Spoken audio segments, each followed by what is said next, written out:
มาสิมาครัวบัดนี้มีซีนหมูแล้วบ่ครัวก็ได้แล้วว่าบัดนี้ ครัวแล้วลูกบ่ให้ขาแล้วก็ปล่อยเพิ่นไปแล้วบัดนี้เนาะปล่อยไทยชีวิตไว้ซะเนาะเพราะมีทางบ่เซนเพิ่นชิ้นหมูซื้อชิ้นหมูมาพี่น้องเนาะมีทางผู้ใหญ่ผู้ใหญ่ทางบ่เซนพี่น้องเอ้ยแล้วก็ทางบ่จิตก็หลายอย่างอยู่มื้อนี้เนาะปลูกโอ้ยพี่น้องเอ้ยมีหลายอย่างนะเนี่ยมีข้าวยังจ้ะนี่ข้าวเจ้าบ่ข้าวเจ้า2ถุงข้าวเหนียว2ข้าวเหนียว2ข้าวเจ้า21หรือว่าสันข้าวกินข้าวเย็นบ่มื้อยังลูกมากินนึงกำลังกิน1ข้าวบ่นั่น1รอบเดียวเลยนะเนาะ1ข้าวบ่ยกมันก็เห็นแต่อาหารลูกก็มานี่แหละตัวใดแล้วก็กินอย่าปงปากก็กินเลยมื้อแม่นได้ขึ้นเฮือนใหม่พี่น้องเอ้ยเนาะก็ได้อกดีใจนำเนาะบัดนี้เฮือนหลังเก่าเลยใช่มั้ยตู้ชื่อจังได๋ซะปันโอ้ยบ่ได้ปะได้บ่มั่างบ่มาเขาตาบจูดนั่นให้ตาบยังก็ตาบมุงลังมันน่ะเด้เฮ็ดหลังคาใหม่บ่หลังคาเขามุ่งให้คักแน่เลยโอ้อันนี้ก็สิเอาไว้ในเครื่องโดยมันสิป้าอยู่รุมเผยแจงเขาหลักไปเอาคืนมาไว้โอ้ดีแล้วแม่เอ้ยสังกะสีแม่ก็เอาคืนเขาว่าให้ป้าอยู่ตลาดแม่ก็บ่ป้าให้สิอ้างเพราะว่าเฮาขึ้นมาไว้เทิงเฮือนนี่มันปลอดภัยกว่ากันเนาะอีนึงนี่เฮามีกระเจล็อกมีแล้วว่ากระเจแม่อ๋อนึงน่ะมีกระเจล็อกไว้พี่น้องเฮาไปใส่ก็สบายเพราะมันอยู่ในเฮือนแต่ว่านึงในกระล่างนี่มันก็บ่ฮู้ว่าไปแน่เนาะเพราะมันใกล้ทุ่งใกล้ทางแน่พี่น้องเอ้ยโอ้ยหมดกว้างแล้วบัดนี้เนาะเฮ็ดโล่งเลยบัดนี้คือนอนทางไหนมีตู้น่ะเลิกนอนเลยบ่นอนตัวนี้ห้องพระเด้นอนนี่แหละอันนี้แม่นถ้าคืนนี่แม่นห้องพระโอ้ท่านี่แม่นทางมีตู้สินอนแม่น่าจะซื้อขากังแล้วมันขังไว้นี่ก็แล้วเขาข้างใช้มีตู้ข้างนี่บ่ของเอี่ยมนี่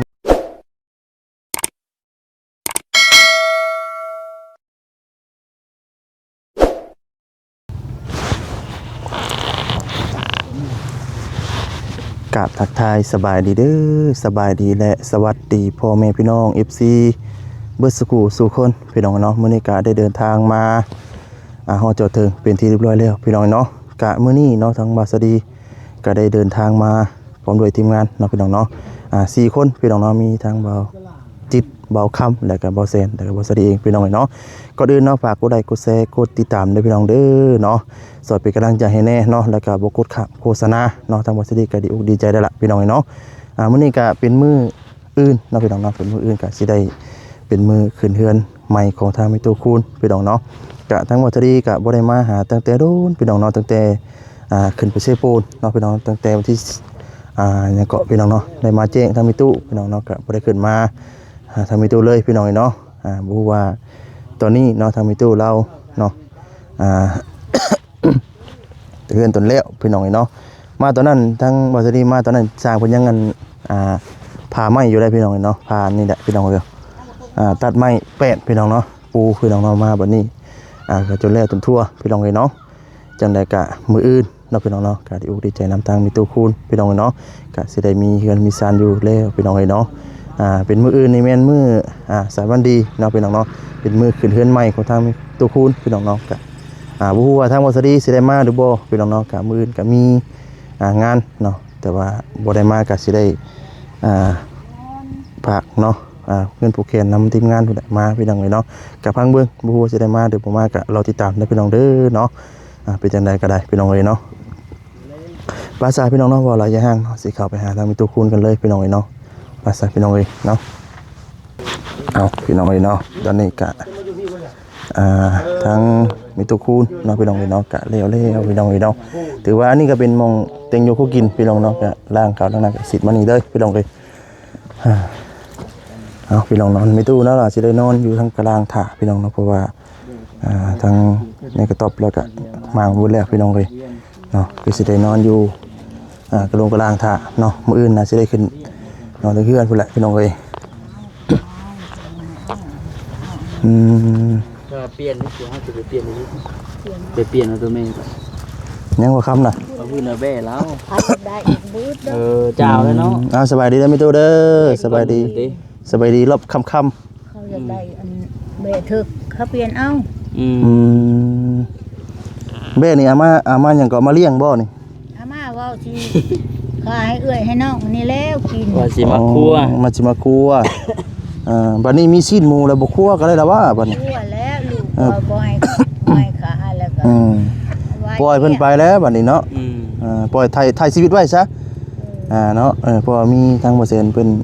ชิ้นหมู ซื้อซีนหมูมาพี่น้องเนาะมีทางผู้รักผู้ใหญ่ทางบ่เซนพี่น้องเอ้ยแล้วก็ทางบ่จิตก็หลายอย่างอยู่มื้อนี้เนาะ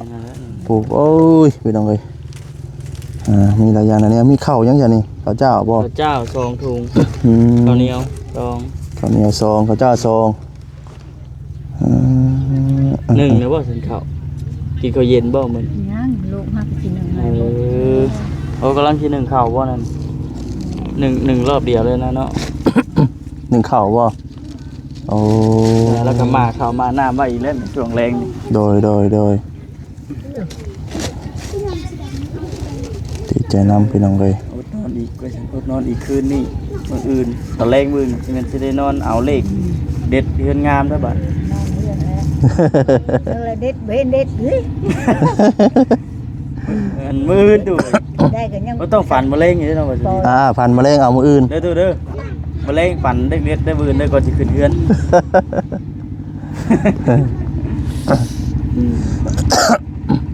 เบนเด็ดจะเถื่อ นะ นี่ มัน แต่ไปเลย ไปเลย บ่เป็นหยังเนาะก็แล้วแต่บุญวาสนาไผมันบัดนี้เนาะก็พอเป็นแนวทางพี่น้องเลยคอยคำยำแรงเนาะโอ้พี่น้องเลยคำมาแล้วได้มันมือในแม่นขึ้นเฮือนใหม่บ่แม่ตู้แต่ว่าลูกมาบ่ทันนี่จังได๋ฉบับนี่ มาบ่ทันขึ้นน้ำลัง ขึ้นน้ำลังหวยเพื่อลูกมาสวยเนาะทางไก่แน่ ทางไกล โดยก็สิพยายามมาเช้านะมื้ออื่นก็ว่ามาแต่ถ้าว่า ทุกคนมาขึ้นน้ำลัง โดยถ้าว่าบ่ได้มาก็สิได้ฝากเงินฝากคำมานำทีมงานได้พี่น้องเอ้ย แต่จ้าง โดยจนว่าลูกไม่เวียกอ่ะตั้งเทื่อก็สิบ่ได้มาก็สิได้ฝากเงินฝากคำนะโอเคนำพี่น้องเอ้ยตัวนอนอยู่กะลางจังมือแล้วไหมตุ 3 มื้อตั้งแต่เฮือนแล้วคุณบ่เฮือนนี่แล้วจังมือแล้วเฮือนนี่ หลายมื้อแล้วแม่ก็บ่ได้นับ หลายมือเติบแล้ว มาตุลีโอลงกันสู้แล้วเด้อ อ๋อโดย เด้อสบายดีเด้อ โดย มื้ออื่นว่ากันใหม่พี่น้อง โดยคือตั้งในตู้นี่นอนได้หลายมือแล้วเนาะโดยพี่น้องเลยมาตั้งกล้องก่อนนอนได้หลายมือเติบแล้วพี่น้องบริห้อนบ่มีตุ ก็บ่ฮอดบ่ได้ บ่ห้อนบ่นอนในกระลางเย็นนะเนาะเย็นบ่ ตารางก็เย็นอยู่ ฝนบ่ได้ตกบ่มื้อเว้นนี่บ่เช้านี่บ่ได้ตกบ่ถึงทางบ้านลูกตกได้มีตุ มีประตู แม่นบ่ เอาดังบาทเดียว โอ้ ดังบาทเดียวบ่ตกเลย แต่ว่าเห็นดินได้นิดนึงอยู่เนาะ กินหลายน้ำมันนี่คือ โอ้เพิ่นโฮดบ่โอ้โคทาง น้ำโคตร โอ้เพิ่นเฮ็ดทาง เที่ยวเบิดมือเด้หวาน เพิ่นคือสิแล้วอะไรบัดนี้เนาะเพิ่นบ่ได้เฮ็ดได้ว่าเพิ่น ยับขึ้นไป ขึ้นเทิงพุ่นบ่อ๋อคือยับไปเทิงพุ่นมีบ้านนี่บ่มีตู้ ไปแม่และบ้านเนี่ย บ้านยังพุ่นบัด เชวัน เซวันทางลูกยังบ่เคยไปจักเทื่อทางน่ะหากันมาสุดแต่วงนี้ก็มาแต่หนองหอย เชวันแล้วก็ตุ้มป้องน้องบัว แต่เป็นหมู่บ้านใหญ่คือกันบ่ได้ว่าได้ บ้านใหญ่นะ โดยพี่น้องเนาะถือว่ามาวันนี้ก็โอ้ยพี่น้องเอ้ยตั้งแต่ขึ้นไปเซปูนเนาะพี่ตู้แต่สร้างเพิ่นเรื่อยไม้แอนๆอยู่นี่แหละพี่น้องเอ้ยก็บ่ได้ขึ้นมาเลยถือว่าสร้างเพิ่นก็ว่าอยู่เนาะแล้วว่าอยู่เลยพี่น้องเอ้ยก็ชื่อว่าแหละช่วงนี้ก็เพิ่นก็สิเข้าหน้าฟ้าหน้าฝนแล้วเนาะสิให้ในนา ครับยังเพิ่นก็ฟ้าวเฮ็ดให้มีตู้ได้รับได้นอนไว้น่ะพี่น้องเอ้ยเพราะว่ามันก็นอนผู้เดียวเนาะอันตรายเลยพี่น้องเอ้ยเครื่องของบ่หลายบัดนี้มีหยังแน่บัดนี้เอิ้นหาเพิ่นบ่ได้บ่หาคนมาขึ้นเฮือนใหม่มื้อเช้า มื้ออื่นต้องวันนี้แม่ไปละบอกไปหลังคาเฮือน บอกเบิดอยู่แล้วว่า เบิด อืม บ่ได้ปะแล้ว โดย ตั้งแต่กระเซินเบิด โดย เนี่ยกระเซิน อืม ใส่น้อยใหญ่เซินเบิด โดย มีหยังก็กินน้ำกัน โดยมีหน่อยกินหน่อยเนาะ มีหยังกินน้อย สมเฮาบ่มีเด้อเนาะ มาบ่มี โดยกินตามเฮามีแล้วเนาะ แม่น กินลื่นเฮามีก็บ่ได้แล้วเนาะพิน ได้ บ่เพราะว่ามันบ่มีเด้อเนาะ เฮ้ยน้องเอ้ยกำลังสินึ่งข้าวพี่น้องนะมื้อนี้ก็ได้หยังกินซะมื้อนี้ ยกมันก็เห็นแต่อาหารลูกเอามานี่แหละ อืม อยากตัวใดแล้วก็กินอยากปมปลาก็กิน โดย นี่แหละ มื้อแม่นได้ขึ้นเฮือนใหม่พี่น้องเอ้ยเนาะก็ได้อกดีใจนํเนาะบัดนี้เฮือนหลังเก่าเลยใช่มั้ยตู้ชื่อจังได๋ซะปัน โอ้ยมันบ่ได้ปะได้ บ่มั่างบ่ บ่มา อืม หาเขาตาบจูนนั่นให้ ตาบหยังก็ ตาบมุงลังมันน่ะเด้ เฮ็ดหลังคาใหม่บ่ ลังคามุงหาเขามุงหาคักในเลยว่า โอ้ อันนี้ก็สิเอาไว้ สิว่าเฮ็ดหม่องนั่งเล่นบ่ มองดึกนอนเย็นก็คือนอน อ๋อ จะเอาเครื่องเฮ็ดอยู่เฮ็ดกินนี่เด้ขึ้นไป โดย ของแม่สิบ่เอาขึ้นเฮือน อืม ยามเฮ็ดกินแล้วลงมาเฮ็ดอยู่พี่ โดย กินข้าวแล้วขึ้นแล้ววันนี้มองตึงอยู่พวกกิน อ๋อ กิน พอกิน กินข้าวแล้วจะเป็นขึ้นถึงนอน นอนถึงเฮือนบัดนี้เนาะ เป็นนี่ได้บ่ได้ย่านบ่บัดนี้ใครแน่บ่เฮือนแล้วล่ะบัด ใครแน่ เฮือนแล้วแล้วจะสิไปเฮ็ดเวียกบ่บัดนี้เช้าบ่ได้ไปได้บัดนี้เนาะ ไปเลยไป เออ เด้อจะไปได้แม่เอ้ยเนาะ กินแล้วบ้านไผบ่ให้แม่อยู่ เพราะว่าเฮาก็อายุหลายแล้วเนาะ ลาย พี่น้ แล้ อ ว งเอ้ย มันยังก็ ที่ผ่านมาเฮาก็โอ้ยเพื่อสิเฮ็ดเวียกเลขเข้าพี่น้องเนาะทางมีตู้เราตะกี้ก็ได้พี่น้องเนาะตัวนี้ก็มีทางผู้หลักผู้ใหญ่เนาะก็คิดเห็นเพิ่นก็ซอยๆตัวนี้ซ่านเรื่องซ่านกับตัวแรกบ่ได้พี่น้องเอ้ยเนาะโอ้ดีใจนํพี่น้องเอ้ยแต่ว่าทางเฮือนนี่ทางลูกจะได้ขึ้นเบิ่งจักหน่อยก่อนสิให้ทางมีตู้เพิ่นพาเลาะพี่น้องเอ้ยเนาะพาเลาะขึ้นเบิ่งทางเฮือนเนาะเป็นแนวใดพี่น้องเอ้ยว่ามากก็โอ้ยงามแล้วพี่น้องเอ้ยคักแล้วมีภายในเขามาหามีตู้ถ้าทางพวกลูกต้องได้เข้ามา แม่นี่เห็นว่าไทยบ้านว่ามี2คนเข้ามาหักบ่พบ เพิ่นขี่รถจักรบ่ สิรู้จัก โอ้ทั้งแม่ไปใส่เกาะ แม่เมื่อบอกดองนี่แล้วมาขึ้นเฮือน โอ้โดยก็เลยเพิ่นก็เลยมาพบ มาแล้วบ่พบ อืม สิใกล้กันหนทางนั่นแหละ อืม รู้จักกัน อาจสิชวนทางกันก็มีเนาะ หนทางก็มี เพราะว่าบ่จักเด้พี่น้องเอ้ย มาแล้วได้ยินแต่เฮือนนั้นเว้าว่า อืม จะมาหาเจ้า2คนบ่พบ โดย แม่นะเพราะก็บ่ฮู้จัก อืม แม่ก็บ่ฮู้ว่าลูกสิมา โดย ไปนั่นแหละ มื้อนี้ฮู้อยู่ว่าพวกลูกสิมา บ่ บ่ฮู้บ่ บ่ฮู้ว่ามื้ออื่นพูนลูก คิดเอามื้ออื่น ว่ามื้ออื่นนั่นแหละ ก็ได้ละซื้อมื้อนี้ก็ทางว่าแสนซื้อนี่แหละเครื่องของมาเตรียมไว้เนาะเพื่อเฮ็ดเต็งอยู่พวกกินหน่อยทางชาวบ้านเพิ่นโอ้มีแต่ว่าให้แม่จัดแจงเอาเนาะเรื่องเฮ็ดอยู่พวกกินก็ให้ทางวันมาซอยพี่น้องเนาะ ไปเว้าเขาแล้วก็หาความช่วยเหลือเขาแล้วหาเขาเฮ็ดนะ โดย แม่ก็ดี โดย แม่นี่นั้นมอบให้เขาเฮ็ด อืม ตัวได้บ่เพียงบ่พอแล้วให้เขานี่ทำแม่ โดยประขาดเดือนหยังแน่เนาะคือปลาเล็กเป็นนัวแล้วใช่ไหมตู้พ่ออยู่บ่ พอ อืมข้าวน้ำซ้ำปลาเนาะถือว่ามื้ออื่นนี่แม่นคนเสียวเซลแล้วเนาะเอาดีใจนำพี่น้องเนาะดีใจเด้อที่ว่า แซวๆแล้วทางใหญ่แล้วมา สิบ่ได้นอนหนาวแล้วบาดนี้เนาะ มามื้อนั้นน่ะป้าพี่น้องเอ้ยมีตู้จนสั่นพี่น้องเอ้ยเนาะ อยู่ซั่นนี่นะมันหนาว ว่าเห็นทั้งลูกก็เห็นกันดีนี่ก็โอ้ดีใจแล้วมีตู้เอ้ยที่ว่าเห็นทั้งเฮือนทั้งซ่านกันแล้วพุ่นเลยเนาะดีใจนำแล้วพี่น้องเอ้ยโอ้ยพี่น้องเอ้ยเห็นมาตอนวิกาโอ้ทั้งลูกก็โอ้น้ำตาตอนน้องน้ำพี่น้องเนาะว่าที่เห็นซ่านทั้งมีตู้แล้วก็นอนกันพี่น้องเอ้ยเนาะตอนนั้นกะทางวัดดีกะโอ้เห็นโอ้พี่น้องเอ้ยเนาะตัวบรรยายบ่ถึกเลยพี่น้องเอ้ยเนาะอาชาเนาะมีแต่โอ้สิเพิ่นสิบ่กินบ่เนาะ ให้ทางมีตู้เพิ่นเลาะพาเลาะบังเฮือนงามก่อนไปพี่น้องเอ้ยเนาะโอ้นอนอยู่กลาง3คืนที่มีตู้ตลาดคืนได้ลูกเอ้ยนอนอยู่กลาง3คืนพี่น้องเอ้ยแต่มีตู้แล้วก็นอน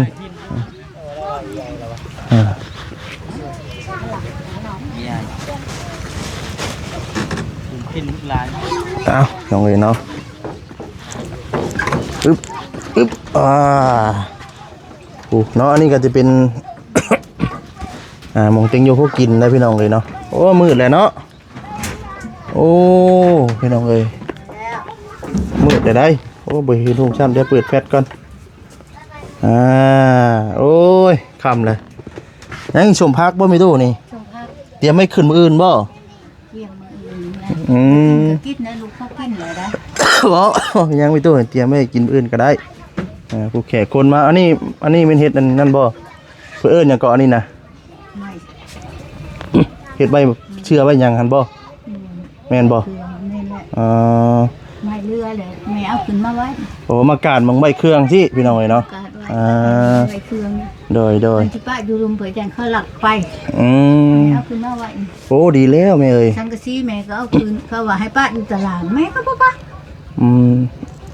ให้สิอ้างเพราะว่าเฮาขึ้นมาไว้เทิงเฮือนนี่มันปลอดภัยกว่ากันเนาะไอ้นึงนี่เฮามีกระเจล็อกมีแล้วบ่กระเจแม่อ๋อนึงน่ะแม่กระเจล็อกไว้พี่น้องเฮาไปใส่ก็สบายเพราะมันอยู่ในเฮือนแต่ว่านึงในกระล่างนี่มันก็บ่ฮู้ว่าไปแน่เนาะเพราะมันก็ใกล้ทุ่งใกล้ทางแน่พี่น้องเอ้ยโอ้ยหมดกว้างแล้วบัดนี้เนาะเฮ็ดโล่งเลยบัดนี้คือนอนทางไหนมีตู้น่ะเลิกนอนเด้อบ่นอนตัวนี้ห้องพระเด้นอนนี่แหละอันนี้แม่นทั้งคืนนี่แม่นห้องพระโอ้ท่างนี้แม่นทางมีตู้สินอนแม่น่าจะซื้อขากังแล้วมาขังไว้นี่ก็แล้วเขาข้างใช่มีตู้ข้างนี่บ่ของเอี่ยมนี่บ่ปงเอี่ยมคือมาสห้องนี่เด้อ๋อสิเป็นเฮ็ดของพระโอ้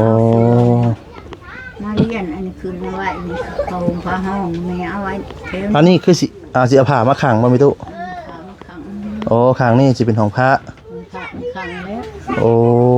แม่นี่ก็ตัวนี้แล้วแม่กางมุ้งแล้วก็แล้วลูกเอ้ยอ๋อโดยว่าบ่ได้หาตอกอันนี้ไว้เนาะตอกตะปูไว้บ่ได้กอกปูมุ้งหยังเนาะยังบ่ได้โต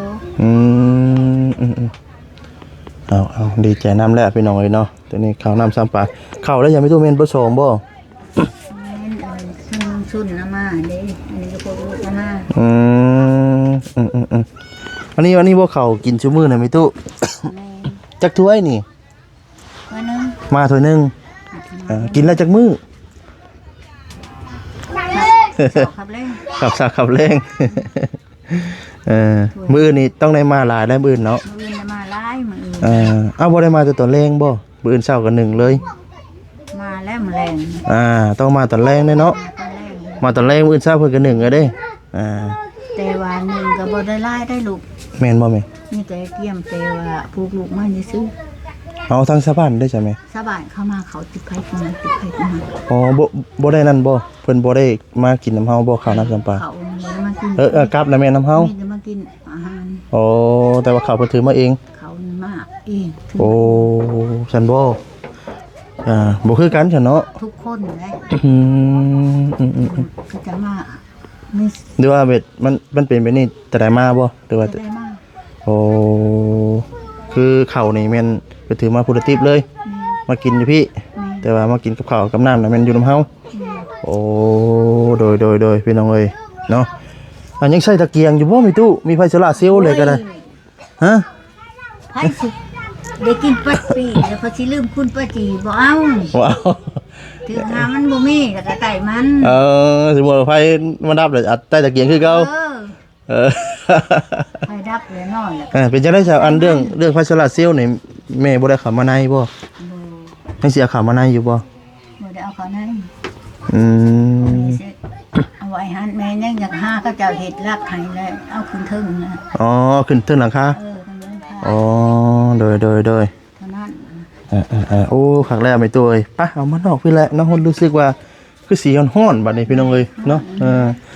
ว่าใครเราบัดนี้เนาะมันก็สิบ่หนาวเราบัดนี้พี่น้องเนาะมันก็โอเคกี่ดอกโอ้ยมันสิใกล้ยามฟ้ายามฝนแล้วแฮงประตูรถ ให้เงิน คนก็สิตก ฝนบ่แฮงสิตกบาดนี้พี่น้องเอ้ยเนาะปาโตแล้วพี่น้องประตูแล้วก็ได้คักคือหยังนี่คักแล้วพี่น้องเอ้ยเนาะนี่ก็เป็นไฟโซลาร์เซลล์ทางประตูแล้วพี่น้องเอ้ยเนาะเอาพี่น้องเอ้ยเนาะเอากลับกันเด้อประตูเด้อ จ้า โดยลูกกลับก่อนบัด โดยผู้ใดมื้ออื่นจังพ้อกันใหม่เนาะ จ้า โดยเอาพี่น้องเอ้ยไปพี่น้องเอ้ยเนาะกลับก่อนบาดนี้พี่น้องเนาะคอยขันยำแรงได้เนาะเอาผิดพลาดจังใดก็ขอโทษขออภัยได้พี่น้องเด้อเนาะครับบ่กำใจได้ทางบ่สวัสดีเนาะบ่ประมวลนนทูเนาะขอโทษขออภัยนํเนาะนำลาพาจากไปก่อนแล้วเนาะอยู่ดีมีแฮงเบ้อสุขสุขคนพี่น้องเนาะสำบายดีพี่น้องเอ้ย